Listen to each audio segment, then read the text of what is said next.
तुम्ही कधी लोनसाठी अप्लाय केलं आहे का आणि बँकने थेट नकार दिला आहे का? किंवा लोन मिळालं पण त्यावर इंटरेस्ट इतकं जास्त लावलं गेलं की EMI भरताना त्रास होतोय का? अनेक लोकांना असं वाटतं की लोन मिळणं किंवा न मिळणं हे नशिबावर अवलंबून असतं, पण प्रत्यक्षात यामागचं सगळ्यात मोठं कारण असतं ते म्हणजे तुमचा सिबिल स्कोर. आजच्या या व्हिडिओमध्ये आपण अगदी सोप्या भाषेत समजून घेणार आहोत की सिबिल स्कोर म्हणजे नेमकं काय असतं, तो इतका महत्त्वाचा का आहे आणि सर्वात महत्त्वाचं म्हणजे तो हळूहळू पण सुरक्षितपणे कसा वाढवायचा. इथे कोणतीही शॉर्टकट नाही, कोणतीही फेक ॲप नाही, फक्त प्रॅक्टिकल आणि खरं सत्य आहे. सगळ्यात आधी समजून घेऊया की सिबिल स्कोर म्हणजे काय. सिबिल स्कोर म्हणजे तुमची आर्थिक शिस्त दाखवणारा एक नंबर असतो. हा स्कोर 300 ते 900च्या दरम्यान असतो. तुम्ही लोन, क्रेडिट कार्ड आणि EMI कसे वापरता, तसेच वेळेवर पैसे भरता की नाही, यावर तुमचा सिबिल स्कोर ठरतो. सोप्या शब्दात सांगायचं झालं तर तुम्ही बँकसाठी विश्वासार्ह ग्राहक आहात की नाही हे तुमचा सिबिल स्कोर सांगतो. आता प्रश्न येतो की चांगला सिबिल स्कोर किती असावा? जर तुमचा सिबिल स्कोर 750 पेक्षा जास्त असेल तर तो चांगला मानला जातो. अशा स्कोरवर लोन सहज मिळतो आणि इंटरेस्ट देखील कमी लागतो. पण जर तुमचा स्कोर 650च्या खाली असेल तर लोन मिळणं कठीण होतं किंवा लोन खूप महाग पडतो. आता समजून घेऊया की सिबिल स्कोर खराब का होतो. सगळ्यात मोठं कारण म्हणजे EMI किंवा क्रेडिट कार्ड बिल वेळेवर न भरणं. 1-2 वेळा जरी उशीर झाला तरी त्याचा थेट परिणाम स्कोरवर होतो. दुसरं कारण म्हणजे क्रेडिट कार्डची पूर्ण लिमिट वापरणं.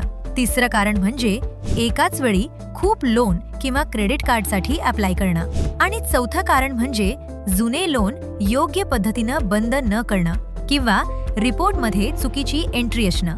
आता सगळ्यात महत्त्वाचा भाग म्हणजे सिबिल स्कोर कसा वाढवायचा.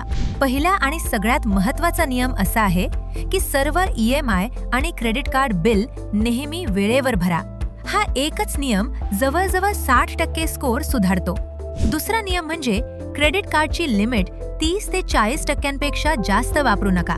उदाहरणार्थ, तुमची लिमिट 1 लाख रुपये असेल तर वापर 30 ते 40 हजारांपर्यंतच ठेवा. तिसरा नियम म्हणजे खूप EMI एकत्र घेऊ नका, कारण EMI म्हणजे भविष्यातली कमाई आधीच खर्च करणं. चौथा नियम म्हणजे जुने आणि न वापरणारे लोन नीटपणे क्लोज करा. लोन बंद केल्यानंतर क्लोजर लेटर घ्या आणि रिपोर्टमध्ये अपडेट झाला आहे का ते तपासा. पाचवा नियम म्हणजे वारंवार लोन इन्क्वायरी टाळा, कारण प्रत्येक इन्क्वायरीमुळे सिबिल स्कोर थोडासा कमी होतो. आता एक महत्त्वाची गोष्ट लक्षात ठेवा, सिबिल स्कोर एका रात्रीत वाढत नाही. कोणी जर सांगत असेल की 7 दिवसात स्कोर वाढवतो तर ते खोटं आहे. स्कोर सुधारायला किमान 3 ते 6 महिने लागतात. पण जर तुम्ही योग्य सवयी लावल्या तर तो स्कोर कायमचा सुधारतो. शेवटी एक महत्त्वाचा संदेश, सिबिल स्कोर फक्त लोन मिळवण्यासाठी नाही, तो तुमच्या आर्थिक शिस्तीचा आरसा आहे. आज जर तुम्ही सवयी बदलल्या तर उद्या होम लोन, कार लोन आणि इतर सगळे लोन खूप सोपे होतील. आजचा व्हिडिओ तुम्हाला उपयोगी वाटला असेल तर लाईक करा. अशाच खऱ्या आणि सोप्या फायनान्स विषयांसाठी चॅनल सबस्क्राईब करा.